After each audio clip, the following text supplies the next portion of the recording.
সালামুন আলাইকুম। জি, সালামুন আলাইকুম। আমি আসলে ঢুকেছি আমাদের সাথে আ শেখ হাকিম ভাই আছে। উনার কিছু কোয়েশ্চেন সালাতের ব্যাপারে। আ উনি কিছু ব্যাপারে একটু কনফিউশন আছে। তো ভাই একটু কয়েকটা কোয়েশ্চেন আপনাকে জিজ্ঞেস করবেন। তো হাকিম ভাই আপনি রেডি? সালামুন আলাইকুম হাকিম ভাই। সালামুন আলাইকুম। জি বলেন আপনার জি, কনফিউশন কি? রিজওয়ান স্যারকে অনেক ধন্যবাদ আমাকে আপনার লাইভ স্টুডিওতে আমাকে সুযোগ করে দিয়েছেন। আসমা ম্যাডামকে অনেক ধন্যবাদ। তো হ্যাঁ, কিছু তো প্রশ্ন ছিল। প্রশ্নগুলো নিয়েই আপনার আচ্ছা, আপনার প্রশ্নগুলো আপনি একটু জি পরে করেন। আপনি কি আমাদের এই যে প্রোগ্রামটা ১ম থেকে দেখেছেন? আহ, জি, প্রথম থেকে আমি জয়েন ছিলাম। আচ্ছা, আপনি তাহলে আমাদের একটু দয়া করে বলেন, এই যে লা ইলাহা ইল্লাল্লাহ অর্থ কি? এটা কি আল্লাহ ছাড়া কোনো মাবুদ নাই? নাকি আল্লাহ ছাড়া কোনো আইনদাতা নাই? কোনটা সঠিক এবং কেন? আম, লা ইলাহা ইল্লাল্লাহ এটা তো আসলে অনেক পুরনো একটা ফর্মুলা। এটা এরকম না যে কোরআনই প্রথম নিয়ে এনেছে। আম, যদি আমরা একটু পিছনে যাই, যেগুলো না ইনস্ক্রিপশন পাওয়া আমাদের যায়। না আমাদের এত ভাষণ শোনার সময় নাই। আপনি জাস্ট সংক্ষেপে বলেন যে এটার অর্থ আসলে কি, মানে আল্লাহ ছাড়া মাবুদ নাই নাকি আল্লাহ ছাড়া কোনো আইনদাতা নাই, কোনটা সঠিক এবং কেন? শুধু এই টু দ্য পয়েন্টে আপনি আলোচনা করেন। জি। আহ, দুটোই সঠিক। তবে আল্লাহ ছাড়া আইনদাতা নাই, এটা আইনদাতা দুটো বলতে সঠিক যে মানে আইন কি? প্রণয়ন। মানে ইলা আর মাবুদ একই জিনিস, তাই তো? ইলা মানে হচ্ছে সৃষ্টিকর্তা, গড। ভাই আপনি যান। এই আসমা ম্যাম ১ ঘন্টা সে সাইদি সাহেবের ওয়াজ শুনাইলাম, তারপরে এই যে ৫ ৬ ৭ জনেরটা শুনাইলাম, কোরআন থেকে ৬ ৭টা আয়াতের রেফারেন্স দিলাম। এখন সে বলতেছে ইলা মানে হচ্ছে কি, কি বললো কি গড ফট কি কি যেন বলতেছে, মানে সে সব ইলা স্যার মানে সব। এর আপনি কি স্যার বুঝাবেন ভাই? ১ ঘন্টা বুঝে স্যার তারা এই উনি লা ইলাহা ইল্লাল্লাহ বুঝাইতে পারি নাই। আপনি কি কি বুঝাবো এরে? আমরা কি প্রশ্ন করবো আর কি উত্তর দিব? জি মিলন ভাই। স্যার উনি আমাদের বন্ধু মহলে উনি যায়, উনি যে এরকম উল্টো পাল্টা উনি বলে উনি, বুঝছেন? এরকম উল্টো পাল্টা উনি বলে, উনি সালাত করে, উনি নামাজ পড়ে। হ্যাঁ, আহ, রিচুয়াল জি না কি উনি দুই না করে উনি কি নামাজ। করে সেটা আমার দরকার নাই। যে আসমা ম্যাম আপনি বলেন এই লা ইলাহা ইল্লাল্লাহ মানে আপনি কি বুঝছেন এই ১ ঘন্টা শুনে? আপনারও কি মনে হয় যে লা ইলাহা ইল্লাল্লাহ মানে তিনি সৃষ্টি আল্লাহ মানে মানে সৃষ্টিকর্তা পালনকর্তা সব, মানে ইলা ইলা মানে সবকিছু, বিধানদাতা রিজিক কেউ দাতা নেই। টাতা যা আছে আল্লাহ সবকিছু ইলা মানে? আল্লাহ ছাড়া বিধানদাতা কেউ নেই। শর্ট, তাই না? সাইদি সাহেবও তো তাই বলল।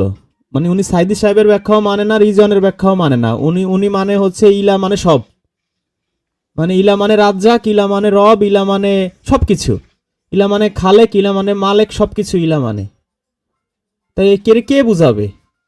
সাইদি সাহেবও যারা বুঝাইতে না পারে, তা আমি তো তার কাছে মানে ছোট্ট পিচ্চি শিশু। আমরা স্যার এইটা বুঝি যে লা ইলাহা ইল্লাল্লাহ মানে হচ্ছে আল্লাহ ছাড়া কোনো আইনদাতা বিধানদাতা নাই। এটা হচ্ছে ইম্পর্টেন্ট, এবং এইটাই হচ্ছে অর্থ। এইটা যখন আমরা মানবো, তখন আমরা আমাদের যত আইন আছে, আমাদের আমাদের আমাদের উপরে যত আইন আছে সব বাদ। যেমন একটা নতুন জামা যদি আমরা কিনি, ওই নতুন জামাটা আমাদের গায়ে ঢোকানোর আগে পুরান যে জামাটা আছে ওটা খুলতে হবে আগে, তারপরে নতুন জামা গায়ে পড়তে হবে।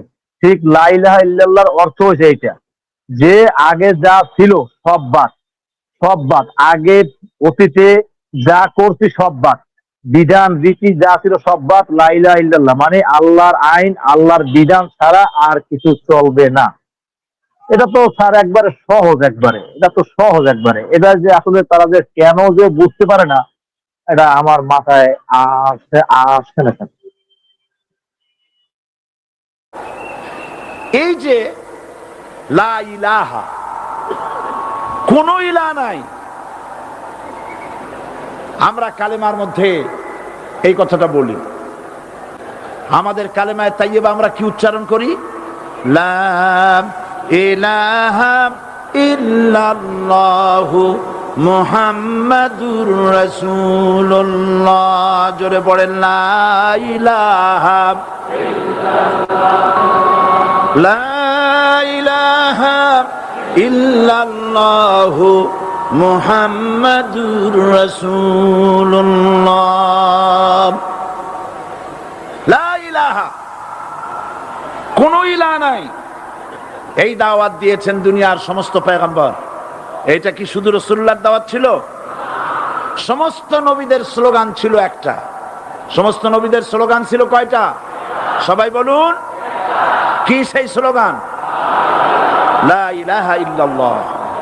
কোরআন শরীফের ভিতরে ইলাহ শব্দ 147 বার এসেছে। লা ইলাহার অর্থ যদি এই হয়, কোন উপাস্য নাই আল্লাহ ছাড়া, কোন মাবুদ নাই আল্লাহ ছাড়া, মুহাম্মদ সাল্লাল্লাহু আলাইহি ওয়াসাল্লাম আল্লাহর প্রেরিত রাসূল, তাহলে তো এত ঝঞ্ঝাট হওয়ার কথা ছিল না। আপনারা বলেন, নবীরা যখনই এই দাওয়াত দিয়েছেন লা ইলাহা ইল্লাল্লাহ, তখন সংঘর্ষ হয়েছে কিনা? হয়েছে কিনা? বাধা আসছে কিনা? তাহলে এই কথাটা কি, যার কারণে এরকমের বাধা আসে? লা ইলাহা ইল্লাল্লাহ, এর চাইতে বিপ্লবাত্মক, এর চাইতে রিভলিউশন সৃষ্টিকারী কথা আল্লাহর আকাশের নিচে জমিনের উপরে আর একটাও হতে পারে না। লা ইলাহা ইল্লাল্লাহ। ইলাহ শব্দের অর্থ শুধু উপাস্য আর মাবুদ নয়। ইলাহ শব্দের অর্থ হচ্ছে আইনদাতা, ইলাহ শব্দের অর্থ হচ্ছে শাসনকর্তা, ইলাহ শব্দের অর্থ হচ্ছে বিধানদাতা। তো লা ইলাহা যখন একটি লোক ঘোষণা করে, তার অর্থ দাঁড়ায় কোনো আইনদাতা নাই, বিধানদাতা নাই, শাসনকর্তা নাই, কারো আইন মানি না, বিধান মানি না, শাসন মানি না, আল্লাহ ছাড়া। কে ছাড়া? আল্লাহ ছাড়া।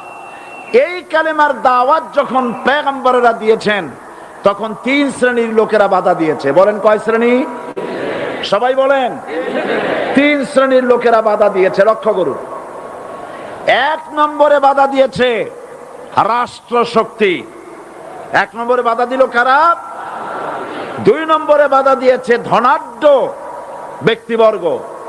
3 নম্বরে বাধা দিয়েছে যারা কায়েমি স্বার্থবাদী ধর্মীয় শক্তি। এই 3টি শ্রেণী সমস্ত নবীদেরকে বাধা দিয়েছে। সেই বাধা অতীতে যারা দিত, এখন আর দেয় না নাকি? এখনো দেয়। দেখুন, এই কালেমার দাওয়াত হযরতে মূসা আলাইহিস সালামকে যেদিন আল্লাহ পাক প্রথম ওহী দিলেন, এই দাওয়াত শুধু রাসূল দেন নাই, আল্লাহ পাক বলছেন প্রত্যেক নবী তার জাতিকে এই দাওয়াত দিয়েছেন। কি? আল্লাহ রাব্বুল আলামিন বলেন, সকল নবী তার কওমকেই বলে দাওয়াত দিয়েছেন, ইয়া কওমি ইবুদুল্লাহা মা লাকুম মিন ইলাহিন গায়রু। হে সম্প্রদায়, আল্লাহ ছাড়া কোনো ইলাহ নাই, তার ইবাদত করো, তারই দাসত্ব করো, তার গোলামি করো।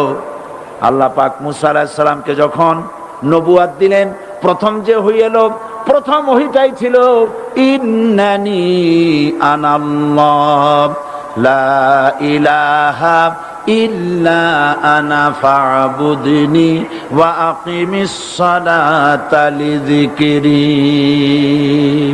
নিশ্চয়ই আমি আল্লাহ, আমি ছাড়া কোনো ইলাহ নাই, আইনদাতা নাই, বিধানদাতা নাই, সুতরাং আমার দাসত্ব করো এবং আমার শরণার্থে নামাজকে প্রতিষ্ঠা করো। মূসা আলাইহিস সালামকে আল্লাহ পাক ওহী দিয়ে তাকে পাঠালেন। কোথায় পাঠালেন? আল্লাহ পাক বলেন, ইযহাব ইলা ফিরআউনা ইন্নাহু তাগা। গোটা কওম নাফরমান, আল্লাহর আইন কেউ মানছে না। গোটা কওমের কাছে না পাঠাইয়া আল্লাহ পাক সর্বপ্রথম মূসা আলাইহিস সালামকে দাওয়াত নিয়ে কার কাছে পাঠালেন? ফেরাউনের কাছে। কারণ ফেরাউন হচ্ছে রাষ্ট্রশাসক। ফেরাউন কি? রাষ্ট্রশাসক। নিচের পানি পাহাড়ের উপরে যায় না, উপরের পানি না নিচের থেকে উপরে যায়? উপরের পানি নিচে আসে। সুতরাং দেশ যারা চালায়, এই লোকগুলি যদি ভালো হয়, গোটা দেশ ভালো হয়। আর সমস্ত মানুষটা যদি, রাষ্ট্র যিনি পরিচালনা করেন, এই লোকগুলি যদি খারাপ হয় গোটা দেশ খারাপ হতে বাধ্য। এই জন্য আল্লাহ পাক বলছেন সর্বপ্রথম তুমি ফেরাউনের কাছে যাও এবং এই কালেমার দাওয়াত দাও। হযরতে মূসা আলাইহিস সালাম ফেরাউনের কাছে গেলেন আর দাওয়াত দিলেন, ফেরাউন পড়ে নাও লা ইলাহা ইল্লাল্লাহ। একটি কথা আপনাদের মনে রাখতে হবে, দুনিয়ার কোন ফেরাউন, কোন নমরুদ, কোন সাদ্দাত, কোন হামান কেউ বলে নাই যে আমি আল্লাহ, আমি রাজ্জাক, আমি খালেক, আমি পৃথিবীর সৃষ্টি করেছি। কথা কেউ বলেছে? কেউ বলে নেই। কি বলেছে তারা? ফেরাউন বলেছে মা আলিমতু লাকুম মিন ইলাহিন গায়রি, আমি তো জানি না আমি ছাড়া আরো কোনো ইলাহ আছে, এ কথা আমার জানা নাই, সুতরাং আমি হচ্ছি ইলাহ আর তুমি বলছো লা ইলাহা। তার মানে হচ্ছে ওই সময় পয়গম্বরেরা, আল্লাহর নবীর সাহাবীরা তারা জানতেন যে আমরা কিসের দাওয়াত দেই, আর যারা শুনতো তারাও বুঝতো কিসের দাওয়াত শুনতেছি।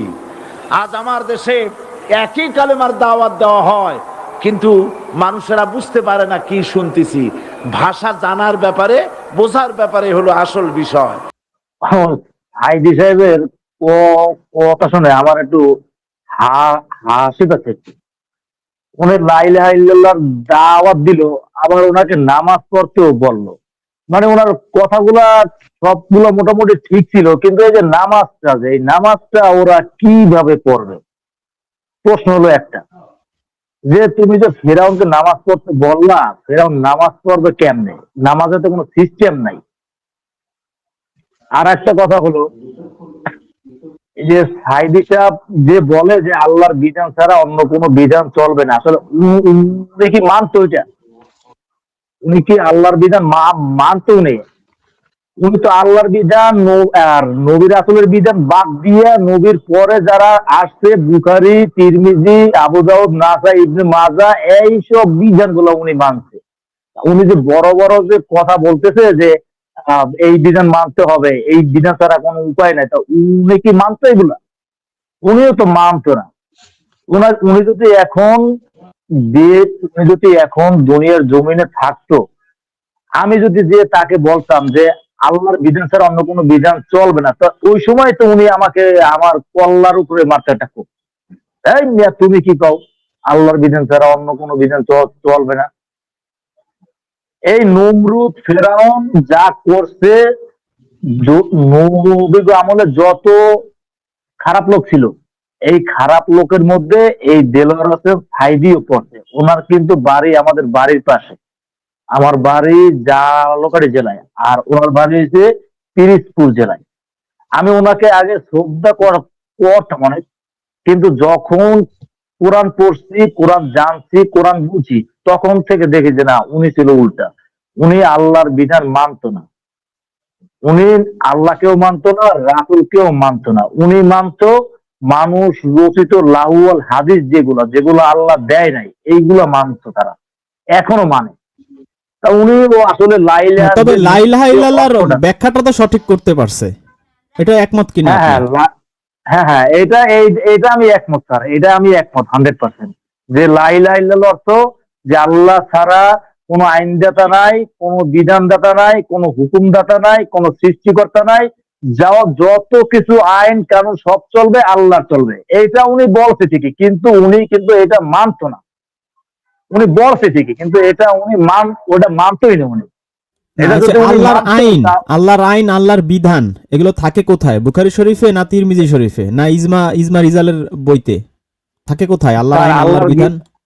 আল্লাহর বিধান, আল্লাহর আইন এগুলো থাকতো আল্লাহ যা নাজিল করছেন আমাদের উপরে, সেই কুরআনে আছে। এছাড়া এগুলো কোথাও নাই।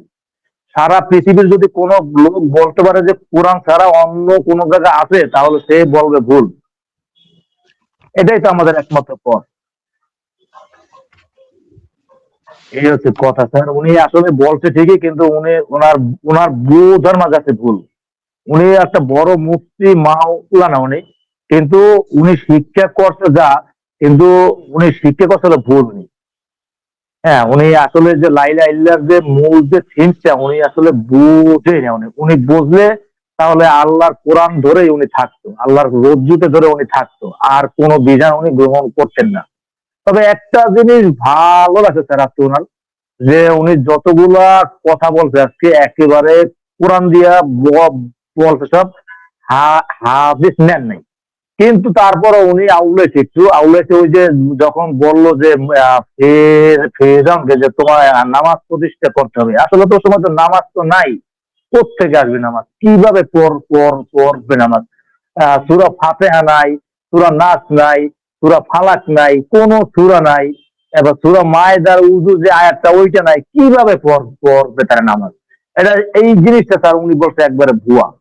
আসলে সালাত শব্দ অর্থ সংযোগ, যোগাযোগ, যুক্ত, সম্পর্ক, সম্পৃক্ত, মিলন। এই জিনিসগুলা ফেরাউনকে যখন বলবে তো সে ওইটা মানবে, আর সে তো ওটা মানবেই না এগুলা। আর কোত্থেকে নামাজ নিয়ে আসছে উনি আল্লাহ পাকই জানে। জি স্যার বলুন। সালামুন আলাইকুম। সাদিয়া আপু আছেন লাইনে, শুনতে পাচ্ছেন? জি, সালামুন আলাইকুম আপু। জি বলেন।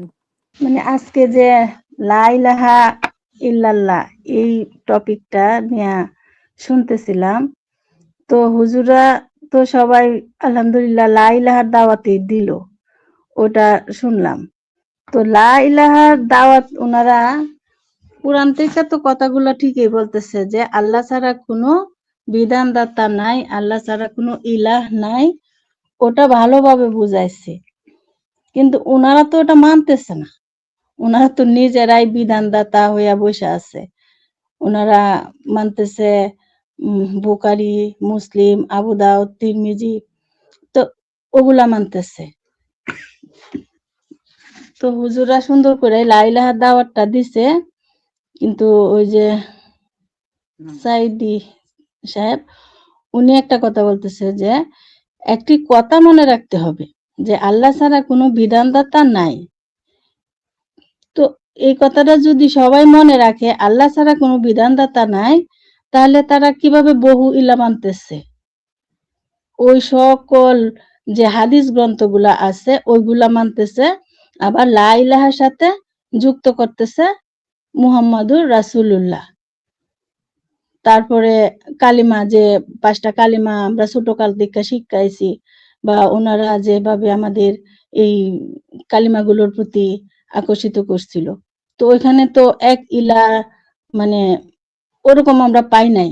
এখন ওয়ানলি কোরআনে আইসা আমরা যেভাবে বুঝতে পারতেছি যে ফেরাউন রে নামাজের দাওয়াত দিতে মানে আল্লাহ পাক মুসা আলাইহিস সালাম রে বলতেছে, মুসা নবীরে বলতেছে যে তুমি যাও ফেরাউন রে দাওয়াত দাও। তো ফেরাউন রে এক ইলার দাওয়াত দিল, তারপরে বলল যে সালাত মানে নামাজের কথা। তো নামাজের কথা যে ফেরাউন রে বললো, তো ফেরাউন তো কোরআনও পড়ে নাই বা ওরকম দোয়া কালামও জানে না, যে মানে লাহু আল হাদিসের যে দুরূদ শরীফ, দয় মাসুরা, আত্তাহিয়াতু, ওগুলো তো ফেরাউনের শিখে নাই। তো প্রথম অবস্থাতে কিভাবে ফেরাউন ওই নামাজ পড়বে বা সালাত করবে? তো এই এতটুকু বুদ্ধিও তো তারা কাজে লাগায় না, যে নামাজ যে প্রথমেই পড়বে, তো ওই দোয়া কালাম গুলা ফেরাউন কই থেকে শিখবে?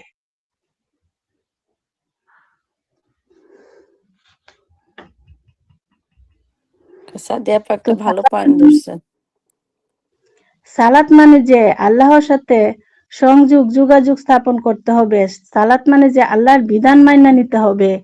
কোরআনে যেভাবে আল্লাহ পাক বলছে ওইভাবে যে মানে অনুসরণ করতে হবে, ওটা কিন্তু ওনারা মানে বলে না। জি আপু, আপনি বলেন।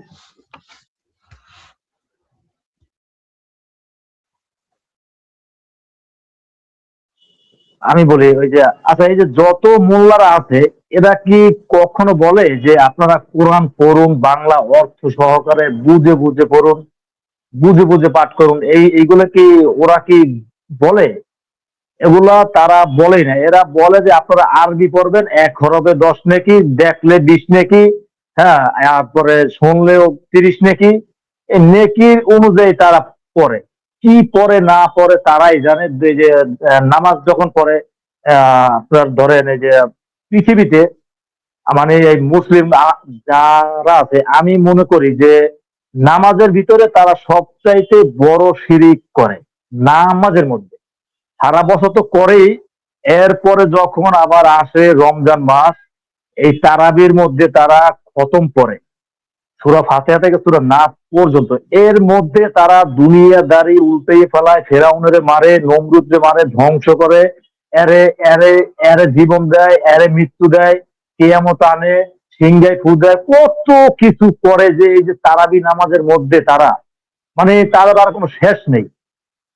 মানে যত রকম শিরিক আছে, আল্লাহর সাথে যুদ্ধ করা লাগবে আর কি, যত কিছু লাগবে এই তারাবির মাধ্যমে তারা আল্লাহকে সব বলে। একেবারে সূরা ফাতিহা থেকে সূরা নাস পর্যন্ত কি পড়ে তারা একমাত্র আল্লাহ পাকই জানে। মানে উল্টা পাল্টা মনে করেন যে ওই সূরা পড়তে আছে ফুল স্পিডে, ইমাম সাহেব পড়ে সেও বোঝে না, আর পিছনে যারা থাকে তারা তো ওই জাক করে শোনে, ওই শোনে যে ওরা শুনলেই রস নাকি, কিন্তু তারা যে দুনিয়াদারি উল্টাইতেছে, দুনিয়াদারি ভাঙচুর করতেছে, হ্যাঁ, নূহ নবীর নৌকা পানি দিয়ে ডুবাইছে, হ্যাঁ, ফেরাউন রে সমুদ্রের মধ্যে ডুবাইছে, মানে সব করতেছে তারা আর কি, সব। তারপরে বলে আমি মানুষকে সৃষ্টি করছি, মানুষকে সুন্দর গঠনে সৃষ্টি করছি, এরকম যত আল্লাহর কথাগুলো আছে যা আল্লাহ আমাদেরকে বলছেন, হ্যাঁ, আমাদেরকে বোঝার জন্য বলছেন, আমাদেরকে হেদায়েতের জন্য বলছেন, এই কথাগুলো এই তারাবি নামাজের মধ্যে তারা অধিক পরিমাণে বলে, অধিক পরিমাণে বলে। যে কি বলে না বলে আল্লাহ পাকই জানে। আর হলো আল্লাহর সাথে মানে আল্লাহর সাথে সরাসরি আর কি যুদ্ধ করে, যে আল্লাহকে বলে আর কি যে তুমি আল্লাহ না, আল্লাহ হচ্ছে আমি, আমি আল্লাহ, আমি যা বলি তাই। হ্যাঁ, এরপরে দেখা ওই যে দেলোয়ার হোসেন সাইদি সাহেব। না, এই যে এ, আমি আমি আরেকটা কথা আপনাদের আপনাদের যারা আছেন সবাইকে প্রশ্নটা করতে চাই যে মুসা নবীকে যে আল্লাহ বলল তুমি নামাজ পড়ো, তো ওইখানে সূরা ফাতিহা নাই, কোনো সূরাই নাই, তারপরে আত্মায়াত দুরূদ শরীফ কিচ্ছু নাই, তো মুসা নবী নামাজটা কিভাবে পড়লো? নাকি আল্লাহর এই অর্ডার সে পালন করে নাই? এবং কয় ওয়াক্ত পড়বে? মুসা নবী তো মিরাজেও যায় নাই যে 5 ওয়াক্ত পড়বে না 3 ওয়াক্ত পড়বে, তাও তো তার জানার কথা না, জানার কথা। তো এই দোয়া দুরুদ গুলো সে কোথায় পেলো? যে সাদিয়া আপু যেটা বললেন, তো মুসা নবী এই দোয়া হ্যাঁ, হ্যাঁ। দুরুদ কোথায় পেলো? আর তাওরাতও তো তখন নাজিল হয় নাই, হয়েছে? তো সে না, না, না, কিসের না। ভিত্তিতে পড়লো? আমাকে একটু আপনারা কেউ বুঝাইতে পারেন? স্যার ওই সময় তো কোনো হাদিসে তো নাই, বা ওই হাদিস দেখে দেখে মুসা নবী নামাজ পড়বে, ওই দোয়া পড়বে, হ্যাঁ, উযু করবে, দোয়ায় মাতুরা আত্তাহিয়াতু, হ্যাঁ, তারপরে দোয়ায় কুনুত, এগুলো তো ছিলই না স্যার। তো এগুলো যদি না থাকে তাই মুসা নবী তো নিশ্চয়ই সালাত করছেন, সে তো অবশ্যই সালাত করছেন, আল্লাহর যে আইন, আল্লাহর যে হুকুম সে তো পালন করছে 100%, এতে কোনো ভুল নাই। এখন সালাদটা মুসানবী করছিল এইভাবে যে আল্লাহর সাথে কানেক্টেড হইছে। মুসানবীকে বলছেন যে তুমি ফিরাউনের কাছে যাও, তাকে দাওয়াত করো, তাকে আল্লাহর দিকে আনো, আল্লাহ যেই জিনিস আদেশ নিষেধ করছে সেইগুলা থেকে তুমি তুমি মান্য করো। তো স্যার আমি মনে করি যে এইটা হলো তার সালাত, এটা হলো তার সালাত। এটা তাকে সে যদি বলে, সে সে যদি মানতো, সে তো মানেই নাই, তবে মুসা নবীর সালাত সে করছে ঠিকই। এই যে ওই সালাত আর রিচুয়াল যে নামাজ স্যার, এটা কখনো এক না। আর ওই সময় এই যে লা ইলাহা ইল্লাল্লাহ মুহাম্মাদুর রাসূলুল্লাহ, এরপরে আত্তাহিয়াতু, দোয়া মাতুরা, এগুলো তো স্যার কোনো অস্তিত্বই নেই।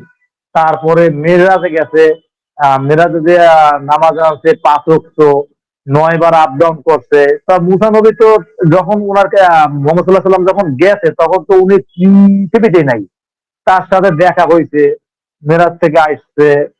তখন আল্লাহ বলছে কি, আল্লাহ কোরআনে বলছে যে আমি মানুষকে 2 বার জীবন দেই, 2 বার মৃত্যু দেই। তো মুসা নবী একবার ছিল মৃত্যু, আমি কোরআন থেকে বলি স্যার, মুসা নবী একবার ছিল মৃত, তাকে আল্লাহ জীবিত করছেন। তাইলে এই তার হলো একবার জীবিত, একবার ছিল মৃত, জীবিত করছেন একবার, তারপরে ওনাকে আবার মারছেন, আবার মারা যাওয়ার পরে ওনাকে জীবিত করবেন আবার যখন হাসরের মাঠ হবে, যখন সিংহায় ফুৎকার দেওয়া হবে তখন। এখন এর মাঝখানে যদি ওনারাকে আবার জীবিত করা হয়, তাহলে তো আল্লাহর ওই কোরআনের সাথে, আল্লাহর ওই আয়াতের সাথে তো তার সংঘর্ষ বাজে যায়। আল্লাহ বলছে যে আমি মানুষকে 2বার জীবন দেই, 2বার মৃত্যু দিই। এখন তার অলরেডি 3বার শেষ, আর একবার ওনার আছে। যখন ওনারে আর একবার জীবন দেবে তখন টোটাল হবে 4বার। কিন্তু এর আগে যে আল্লাহ আর একবার যদি জীবন তাকে দিয়ে দেয়, তাইলে তো স্যার এটা তো হয় না। এটা তো স্যার কোরআনের সাথে সম্পূর্ণ সাংঘর্ষিক। এটা একটা বানোয়াট, এটা একটা মিথ্যে কথা। আসলে মোহাম্মদ সাল্লাহ সাল্লাম মেয়েরাজে যায় নাই, এটা আমরা কোরআন থেকে যা জানতে পারছি ইনশাল্লাহ, আসলে এটা একটা ভুয়া কথা। হ্যাঁ, আর ওই সময় আত্মাহিয়াতু এগুলো তো স্যার ছিলই না, এগুলো একটা ভিত্তিহীন, এগুলো একেবারে ভিত্তিহীন, এগুলো হচ্ছে মানুষ রুটের স্যার। হ্যাঁ, এগুলো স্যার আসলে এগুলো স্যার বিশ্বাস করলেও তো স্যার মানুষের ইমান নষ্ট হয়ে যায়। যেগুলা মানে এগুলো সাধারণত কমন সেন্স, স্যার, একটা কমন সেন্স যে আমরা যেভাবে নামাজ পড়ি, তারা যদি তারা ওইভাবে নামাজ পড়লো না কেন? মোহাম্মদ সাল্লাহ সাল্লাম সে যে 5 ওয়াক্ত নামাজ, তার আগে তারা কিভাবে নামাজ পড়ছে, এটা একটা সাধারণ একটা জ্ঞান। যেমন আপনার সূরা আলাক না, আরো আরো এক বিষয় নাম্বার আছে, সূরা। আরো বিষয় আছে। আল্লাহ জি স্যার। কোরআনের মাক্কি সূরায় প্রথম দিকে নামাজের কথা বললেন, এই সূরা আলাকে বললেন, সূরা মুজাম্মিলে হ্যাঁ বললেন। হ্যাঁ হ্যাঁ কিন্তু অজুর আয়াত হ্যাঁ, নাজিল হয়েছে মদিনা যাওয়ার পরে, মানে 15-20 বছর পরে। কারণ ওই যে আমরা জানি 15 সূরা 20, মায়েদার সেই হ্যাঁ যে সর্বশেষ আয়াত, যে আজ আমি হ্যাঁ তোমাদের জন্য দিনকে পরিপূর্ণ করে দিলাম, এটা নাকি বিদায় হজের কয়দিন আগে নাকি আয়াত নাজিল হয়েছে। তাহলে 20 বছর প্রায় এই অজু ছাড়া নামাজ পড়লেন নবী এবং সাহাবীরা, এটাও তো সাংঘর্ষিক, তাই না? হ্যাঁ। জি জি, দেখুন আমি বলেছি সূরা আলাকটা আল্লাহ নাজিল করছেন 1 নম্বরে প্রথমে, ওইখানে 2 আয়াত পরেই আছে যে সালাত। আর সূরা মায়েদা নাজিল করছিল 112 নম্বর সূরা, 112 নম্বর, মানে কোরআন নাজিলের শেষ হওয়ার আগে আগে। তাহলে ওই সূরা আপনার 111টা সূরার পরে উজুর আয়াতটা করছে আল্লাহ তাআলা নাজিল। তাই হলে এই যে এত বছর, যে 15-20 বছর, এই 15-20 বছর কি মোহাম্মদ সাল্লাল্লাহু আলাইহি ওয়াসাল্লাম উজু ছাড়া নামাজ পড়লো? এখানে তো একটা প্রশ্ন স্যার আসে, তাই না? কিন্তু এগুলা স্যার তারা আসলে ওদেরকে বললে ওরা আসলে মানে না, কয় সিস্টেম ছিল অন্যরকম। তখন তখন আবার বলা যায় যে আল্লাহর যে সুন্নত, আল্লাহর যে আইন, আল্লাহর যে বিধান, এগুলোর তো কোনো পরিবর্তন নাই। তাহলে আল্লাহ কি এইখানে পরিবর্তন করলো? হয়তো না। তাহলে পরিবর্তন যদি না করে তাহলে এটা কোত্থেকে আসলো? হ্যাঁ, এরকম স্যার এরকম বললে ওরা আসলে মানতে চায় না, বুঝছেন? এই যে কথা। তো উজুরা একটা তো নাজিল করছে অনেক বছর পরে, প্রায় 15 থেকে 20 বছর, মাঝখানে অনেক সূরা নাজিল করছে, কিন্তু এর মধ্যে কোনো উজুর কোনো আয়াত নাই। কিন্তু মক্কা থেকে সূরা আলাক থেকেই আছে যে সালাত আছে। তাহলে সে কিভাবে নামাজ পড়লো? ও সময় তো আত্তাহিয়াতু নাই, দুরূদ শরীফ নাই, দোয়া কুনুত নাই, দোয়া মাসুরা নাই, কিছু নাই। তাহলে মুহাম্মদ সাল্লাল্লাহু আলাইহি ওয়াসাল্লাম কিভাবে নামাজ পড়লো? প্রশ্ন তো এটা আমার প্রশ্ন। যারা মোল্লারা আছে না, আমাদের যদি তারা সাথে বলে, আমাদের সাথে দুজন আপু আছে, আমরা তাদের মতামতটা শুনি। আপনাদের কি মনে হয় যে কিভাবে নামাজ পড়লো? 20 বছর পরে উজুর আয়াত নাজিল হইলো, 20 বছর কি উজু ছাড়া নামাজ পড়েছেন? আর মুসা নবী এবং ঈসা নবীকে আল্লাহ নামাজ পড়তে বলেছেন, তো মুসা নবী এবং ঈসা নবী এই কোন কোন সূরা বা কোন দোয়া মাসুরা আত্মায়াত কি কি দিয়ে নামাজটা পড়েছেন, সেটা কি হাদিস খুঁজলেও পাওয়া যাবে? বা মানুষ কি প্রশ্ন করেনি? কথার কথা, আজকে যে আমাদের ওই যে সাইদি সাহেব যে বললেন যে তুমি জিকিরের উদ্দেশ্যে নামাজ পড়ো, মুসাকে আল্লাহ বললেন, তো নবী মোহাম্মদ রাসূলুল্লাহকে আল্লাহ সাহাবীরা প্রশ্ন করেন যে মুসা নবী নামাজ কিভাবে পড়লো, আত্মায়াত দুরূদ শরীফের জায়গায় সে কি বলতো? আর আপনি তো মিরাজে যে গিয়ে 5 ওয়াক্ত আনবেন, সে কয় ওয়াক্ত পড়বে? তো এই যে বাকি ডিটেলস গুলো, কোন কোন সূরা পড়তো, এগুলো কি হাদিসের কিতাবেও কি আপনারা খুঁজে পেয়েছেন? আপনারা তো একসময় হাদিসের মধ্যে ছিলেন।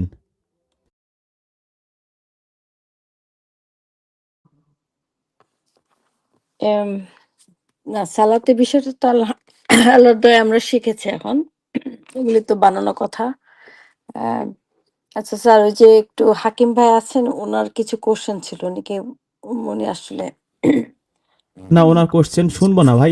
ওনারে বোঝানোর মতো বুদ্ধি আল্লাহ আমাকে দেয় নাই। আপনাকে যদি দিয়ে থাকে বলে আপনার কনফিডেন্স থাকে, আপনি হোয়াটসঅ্যাপে ওনার সাথে সারাদিন বলেন। আমরা পারি কিন্তু নাই। আমি ওনার ওই প্রথম লা ইলাহা ইল্লাল্লাহ 1 ঘন্টা শোনার পরে উনি যা বুঝছে, সেটা শুনেই আমি বুঝছি যে ওনাকে বোঝানোর মতো মেধা আল্লাহ আমাকে দেয় নাই। আমি সাহস করি না। আপনার যদি সৎসাহস থাকে, আপনি ওনার সাথে হোয়াটসঅ্যাপে সময় দেন। আমার মনে হয় না 100 বছরেও আপনি কামিয়াব হইতে পারবেন। সালামুন স্যার, আমি আপনার সাথে একমত। আমাকে একটু বলার সুযোগ দেন।